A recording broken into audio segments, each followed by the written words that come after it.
പ്രധാനമന്ത്രി നരേന്ദ്രമോദി ചോദിച്ചതുപോലെ സുഖമാണോ പ്രിയപ്പെട്ട പ്രേക്ഷകർ? ഏതായാലും ഗുഡ് ഈവനിംഗ് ഷോയിൽ നമ്മൾ പ്രധാനപ്പെട്ട വാർത്തകളിലേക്ക് വിശേഷങ്ങളിലേക്കൊക്കെ കടക്കുകയാണ്. തദ്ദേശ തെരഞ്ഞെടുപ്പിന് ശേഷം മുന്നണി വിപുലീകരണ ചർച്ചകൾ, മുന്നണി മാറ്റ ചർച്ചകളൊക്കെ തന്നെയും സജീവമാണ്. കഴിഞ്ഞ ദിവസങ്ങളിൽ കേരള കോൺഗ്രസ് ആയിരുന്നു ചർച്ചാ വിഷയം. ജോസ് കെ മാണി തന്നെ മുഖ്യമന്ത്രിയെ കണ്ട് ഏതായാലും LDF ഇടുന്നില്ല, UDF-യുമായി ചർച്ച നടത്തിയിട്ടില്ല എന്ന വിശദീകരണം നൽകി കഴിഞ്ഞു. മറുഭാഗത്ത് ഇതാ മറ്റു ചില ചർച്ചകൾ കൂടി നടക്കുന്നുണ്ട്.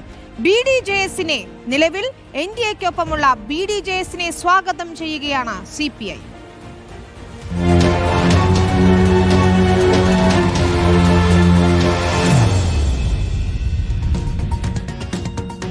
തദ്ദേശ തെരഞ്ഞെടുപ്പിന് പിന്നാലെ ഞാൻ പറഞ്ഞതുപോലെ മുന്നണി മാറ്റ ചർച്ചകളാണ് കേരള രാഷ്ട്രീയത്തെ ചൂടുപിടിപ്പിക്കുന്നത്.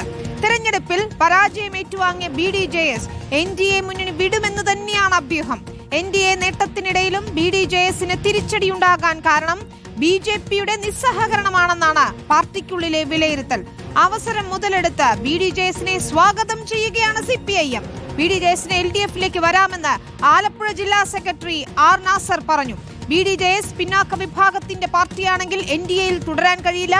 NDA-യിൽ നിന്നതിന്റെ ഫലമാണ് BDJS അനുഭവിക്കുന്നതെന്നും R. നാസർ പറഞ്ഞു. BDJS-ന്റെ രൂപീകരണ നാൾ മുതൽ തന്നെ അവർ പറയുന്നത് പിന്നോക്ക വിഭാഗങ്ങളുടെ ഉന്നമനത്തിനും അവരുടെ വളർച്ചയ്ക്കും വേണ്ടിയിട്ടാണ് അവർ പ്രവർത്തിക്കുന്നതെന്നാണ്. അവർ പറയുന്നത് പിന്നോക്ക വിഭാഗത്തിന് വേണ്ടി നിൽക്കുന്നു എന്ന് പറയുമ്പോൾ ഒരിക്കലും ഈ മുന്നോക്ക വിഭാഗത്തിന്റെ താല്പര്യങ്ങൾ സംരക്ഷിക്കാൻ വേണ്ടി നിൽക്കുന്ന, അല്ലെങ്കിൽ സവർണ മേധാവിത്വം സ്ഥാപിക്കാൻ വേണ്ടി നിൽക്കുന്ന ഒരു പ്രസ്ഥാനമായിട്ട് യോജിച്ചു പോകുമ്പോൾ തന്നെ അവരുടെ പ്രധാനപ്പെട്ട ലക്ഷ്യം, അവർ പറയുന്ന ലക്ഷ്യത്തിൽ തന്നെയുള്ള പിന്നോട്ട് പോക്കാണല്ലോ വന്നിട്ടുള്ളത്. ആ NDA-യോടൊപ്പം അവർ നിന്നതാണ് അവരിന്ന് അനുഭവിച്ചുകൊണ്ടിരിക്കുന്നത്. അതുകൊണ്ട് തന്നെ അതിലൂടെ അസംതൃപ്തി ഉള്ളവർക്ക് ഇടതുപക്ഷമായിട്ട് സഹകരിക്കണമെന്ന് താല്പര്യമുണ്ടെങ്കിൽ അതിനെ സഹകരിക്കുന്നതിന് യാതൊരു പ്രശ്നമില്ല. ആ ഇടതുപക്ഷമായിട്ട് സഹകരിച്ച് പോകണമെന്ന് അവർക്ക് ഇപ്പോൾ അങ്ങനെ വല്ല തോന്നലും ഉണ്ടായിട്ടുണ്ടെങ്കിൽ അവർ അതനുസരിച്ച് പാർട്ടി സ്റ്റേറ്റ് കമ്മിറ്റിയെ സമീപിച്ചാൽ മതി. BDJS NDA വിടുമെന്ന സൂചന തന്നെയാണ് ഇന്ന് വെള്ളാപ്പള്ളി നടേശന്റെ പ്രതികരണത്തിലും നമ്മൾ കണ്ടത്. BDJS സ്ഥാനാർത്ഥികൾക്ക് സവർണർ വോട്ട് ചെയ്തില്ല എന്നതായിരുന്നു വെള്ളാപ്പള്ളിയുടെ പ്രതികരണം. ഈഴം നിന്നാല് സവർണർ വോട്ട് ചെയ്യുന്നില്ല. BDJS-കാരായി നിന്ന് ആളുകൾ എവിടെ നിന്നോ അവിടെ സവർണർ വോട്ട് ചെയ്യുന്നില്ല.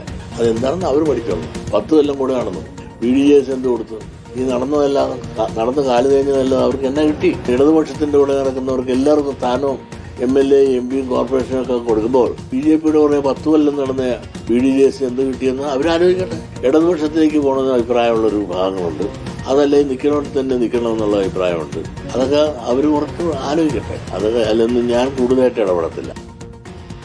ശരത് SS-ഉം സജോ ദേവസ്യയും അർജുൻ കല്യാടുമാണ് വിവരങ്ങളുമായി ചേരുന്നത്. ആദ്യം നമുക്ക് ശരത്തിലേക്ക് പോകാം. ശരത്, ഇപ്പോൾ R. നാസറിന്റെ പ്രതികരണം നമ്മൾ കണ്ടു. ഇന്നലെ BDJS-ന്റെ ചില നേതാക്കളുടെ പ്രതികരണവും നമുക്ക് ലഭിച്ചിരുന്നു. റിപ്പോർട്ടർ സംസാരിക്കുമ്പോഴും NDA-യിലുണ്ടായ പ്രശ്നങ്ങൾ, BJP-യിൽ നിന്ന് വേണ്ടത്ര പിന്തുണ തദ്ദേശ തെരഞ്ഞെടുപ്പിൽ കിട്ടാത്തതൊക്കെ തന്നെ അവർ പറയുകയായിരുന്നു. അതിനിടയിലാണ് ഇപ്പോൾ CPM-ന്റെ ജില്ലാ നേതൃത്വം സ്വാഗതം ചെയ്യുന്നത്. സ്വാഭാവികമായും ഉന്നത പാർട്ടി നേതൃത്വം ഒന്നും അറിയാതെ അങ്ങനെ ഒരു ജില്ലാ സെക്രട്ടറി BDJS-നെ സ്വാഗതം ചെയ്യില്ല.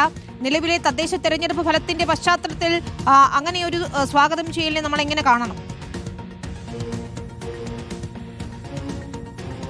വിനീത്, അതായത് NDA-യിൽ വളരെ അസംതൃപ്തരായി നിൽക്കുന്ന ഒരു വിഭാഗമാണ് ഇപ്പോൾ BDJS. കഴിഞ്ഞ ദിവസം തന്നെ BDJS-ന്റെ ആലപ്പുഴ ജില്ലാ പ്രസിഡന്റ് അടക്കം ഇക്കാര്യത്തിൽ NDA-യിലുള്ള അസംതൃപ്തി അവർ പരസ്യമാക്കി പറയുകയും ചെയ്തതാണ്. പിന്നാലെ ഇന്നിപ്പോൾ വെള്ളാപ്പള്ളി നടേശനും BDJS NDA-യിൽ ഇത്തരത്തിൽ വലിയ അവഗണന നേരിടുന്നുണ്ട്. ഒരു വിഭാഗം ഇത്തരത്തിൽ ഇടതുപക്ഷത്തിനൊപ്പം ചേരണമെന്ന ആഗ്രഹമുണ്ട് എന്നടക്കം വെള്ളാപ്പള്ളി നടേശൻ പറയുകയും ചെയ്തു.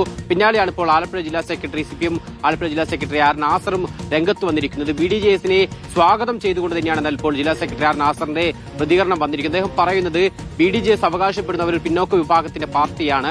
അങ്ങനെയാണെങ്കിൽ യാതൊരു തരത്തിലും NDA മുന്നണിയിൽ യോജിച്ചു പോകാൻ അവർക്ക് സാധിക്കില്ല. NDA ഒരു സവർണ പാർട്ടിയാണ്. അതുകൊണ്ട് തന്നെ BDJS LDF-നൊപ്പമാണ് നിൽക്കേണ്ടത്. അത്തരത്തിൽ പിന്നോക്ക വിഭാഗത്തിന്റെ പാർട്ടിയാണെങ്കിൽ തീർച്ചയായും BDJS LDF-നൊപ്പമാണ് നിൽക്കേണ്ടത്. LDF-നൊപ്പം നിൽക്കാൻ അവർ ആഗ്രഹിക്കുന്നുണ്ടെങ്കിൽ തീർച്ചയായും സംസ്ഥാന കമ്മിറ്റി അടക്കം ഇവർക്ക് സമീപിക്കാം. ഒരു തീരുമാനം അക്കാര്യത്തിൽ ഉണ്ടാകുമെന്നടക്കം നാസർ പറയുന്നുണ്ട്. അതിനൊപ്പം തന്നെ NDA തള്ളിപ്പറയാൻ കൂടി എന്തായാലും BDJS തയ്യാറാകണം എന്നും R. നാസർ പ്രതികരിക്കുകയും ചെയ്തിരുന്നു. ആ രീതിയിൽ CPM-ലേക്ക് അല്ലെങ്കിൽ LDF-യുമായി യോജിക്കുന്നതിലേക്ക് അടക്കം CPM ആഗ്രഹിക്കുന്നുണ്ട്. BDJS-നെ കൂടെ നിർത്തിയാൽ അത് വലിയ നേട്ടം വരും നിയമസഭാ തെരഞ്ഞെടുപ്പിൽ തെരഞ്ഞെടുപ്പിലൊക്കെ ഉണ്ടാക്കാനുള്ള ലക്ഷ്യം വെച്ച് തന്നെയാണ് ഇത്തരത്തിലൊരു സ്വാഗതം ചെയ്യൽ കൂടി എന്തായാലും വന്നിരിക്കുന്നത്. എന്തായാലും നിലവിലെ അസംതൃപ്തി കൂടി മുന്നിൽ കണ്ട്, അതായത് BDJS NDAയിൽ വളരെ അസംതൃപ്തരാണ്. പ്രത്യേകിച്ച് ഈ തെരഞ്ഞെടുപ്പിൽ വളരെ നിരവധി സീറ്റുകളിൽ മത്സരിച്ചെങ്കിൽ പോലും ജയസാധ്യതയുള്ള സീറ്റുകളൊന്നും തന്നെ BDJSന് നൽകിയില്ല. BDJS മത്സരിച്ച സ്ഥലങ്ങളിലൊക്കെ തന്നെ BJP വിമതർ വന്ന് അവിടെ BDJSനെ പരാജയപ്പെടുത്തുന്ന സാഹചര്യമുണ്ടായി. പൊതുവിൽ വോട്ട് ഷെയർ കുറയുകയും സവർണ വോട്ടുകളടക്കം BDJSന് ലഭിക്കാതെ വരികയും ചെയ്തു. അത്തരം കാര്യങ്ങളടക്കം വെള്ളാപ്പള്ളി എന്ന് പറയുകയും ചെയ്തു.